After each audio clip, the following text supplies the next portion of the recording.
आज ही Doubtnut app download करें। Doubtnut पर अपने सभी गणित, रसायन विज्ञान, भौतिक विज्ञान और जीव विज्ञान के डाउट्स का करो सफाया। बस प्रश्न की फोटो खींचो, एक ही प्रश्न को क्रॉप करो और तुरंत वीडियो सोल्यूशन पाओ। अभी डाउनलोड करें। इस क्वेश्चन में हमें दिया गया किसी छड़ पर कार्यरत बल युग्म उनमें स्थानांतरीय, यहाँ पे थोड़ा सा छूटा हुआ स्थानांतरीय गति करवाता है, तो यहाँ पे स्थानांतरीय गति करवाएगा, ये हमारा क्वेश्चन है। तो इसमें हमें से पूछा गया है कि किसी भी वस्तु पर अगर क्या हो एक बल युग्म कार्य करे तो क्या वो वस्तु पे स्थानांतरीय गति करवाएगा। स्थानांतरीय मतलब कि रैखिक गति, इसको हम एक और नाम से जानते हैं। स्थानांतरीय मतलब क्या होता है, रैखिक मतलब कि उसके स्थान में परिवर्तन हो रहा है। तो हमारा स्थानांतरीय मतलब कि उसके स्थान में परिवर्तन मतलब रैखिक गति करवाएगा। अब हमें पता है कि बल युग्म क्या होता है। बल युग्म मतलब कि अगर देखें पाए बल युग्म मतलब क्या है, हमारे पास युग्म है, युग्म मतलब क्या होता है, हमारा जोड़ा होता है। तो बल युग्म में हमारे पास क्या होते हैं, दो बल होते हैं। क्या होते हैं, दो बल होते हैं। अब इनकी शर्त क्या होती है कि दोनों बल क्या होते हैं, समान होते हैं। पहली बात तो दोनों बल समान परिमाण के होते हैं, ठीक। उसके बाद क्या होती है, विपरीत दिशा में लगते हैं, ठीक, विपरीत दिशा में लगते हैं, विपरीत दिशा में लगते हैं। और दोनों बल क्या होते हैं, समान दूरी पर होते हैं, समान दूरी पर होते हैं। अगर ये तीन चीज़ें किसी भी वस्तु मतलब बल में दिखी तो हम उसको कह सकते हैं कि अगर दो बल ऐसे हैं जिनमें क्या है, समान परिमाण के हों, ठीक, विपरीत दिशा में हो और दोनों बल किसी भी दूरी से, किसी भी बिंदु से समान दूरी पर हो, तो हम क्या कहलाएंगे, हमारे वो बल युग्म होंगे। इसका एग्जाम्पल हम देखते हैं डायग्राम बना के। तो हमने क्या किया, एक वस्तु ले ली, मान लेते हैं हमारे पास ए बी एक वस्तु है, एक रॉड है, ठीक, ए बी हमारे पास एक रॉड है, वो हमारा क्या है, उस रॉड का केंद्र बिंदु है। अब यहाँ से हमने देखा उसके दो किनारों पे हमने क्या लगाए, दो बल लगाए। अब क्वेश्चन में हमें कह रहा कि बल युग्म तभी होगा जब हमारे पास दो बल होंगे। हमने पहले बता दिया, एक बल हमने लगा दिया एफ का और एक बल हमने लगा दिया एफ का। अब ये क्या है, दोनों समान परिमाण के हैं। देख पा रहे हैं कि दोनों विपरीत दिशा में भी है। एक एफ ऊपर की तरफ लग रहा है, एक दूसरा एफ क्या है, विपरीत दिशा में लग रहा है। दोनों का परिमाण बराबर है, दोनों किसी बिंदु से समान दूरी पर है। अब हम ओ बिंदु के परिता देखेंगे तो हमारा जो बी बिंदु है यल दूरी पर है और उस पर बल एफ लग रहा है, ठीक।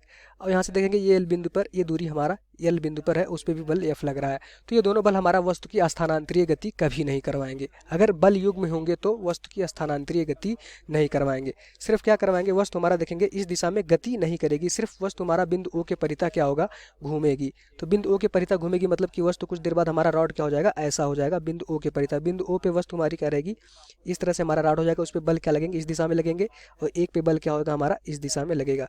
कुछ देर बाद देखेंगे वस्तु हमारी यहाँ पे आ जाएगी और उस पर बल क्या हो जाएगा, हमारा बल इस दिशा में एक लग रहा होगा और एक बल हमारा इस दिशा में लग रहा होगा।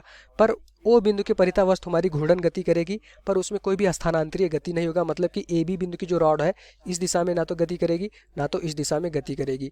तो यहाँ से अगर कोई भी बल युग्म किसी भी वस्तु पे लगेगा तो उसमें स्थानांतरीय गति क्या होगा, स्थानांतरीय गति नहीं होगा।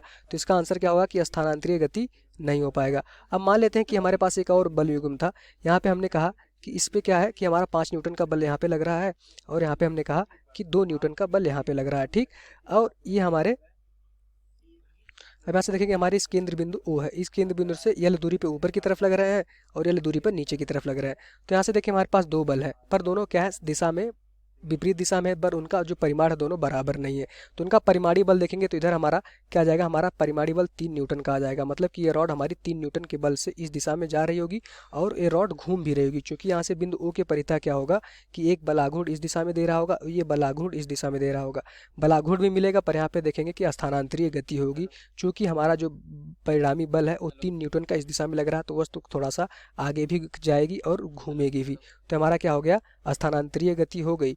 पर ये हमारा क्या है, बल युग्म नहीं है, चूंकि एक पे 5 न्यूटन का बल लग रहा है, एक पे 2 न्यूटन का बल लग रहा है, इस वजह से हमारा बल युग्म नहीं हो पाएगा। हमेशा याद रखिएगा बल युग्म क्या होते हैं, समान परिमाण के होते हैं और विपरीत दिशा में लगते हैं और किसी बिंदु से समान दूरी पे, जैसे ओ बिंदु से यल दूरी पे एक बल लग रहा है, दूसरी यल दूरी पर भी एक बल लग रहा है, तो हमारे बल युग्म कहलाते हैं। और बल युग्म कभी भी स्थानांतरित गति नहीं करवाते। यहाँ से हम देख पा रहे हैं सिर्फ क्या करवाते हैं, घूर्णन गति करवाते हैं। यही हमारा क्या हो जाएगा, आंसर हो जाएगा इस क्वेश्चन का। Thank you. कक्षा 6ठी से 12वीं से लेकर नीट, IIT, जेईई वो एडवांस के लेवल तक 1 करोड़ से ज्यादा छात्रों का भरोसा। आज ही डाउनलोड करें डाउटनेट ऐप या व्हाट्सएप करें अपने सारे डाउट्स 8400 400 400 पर।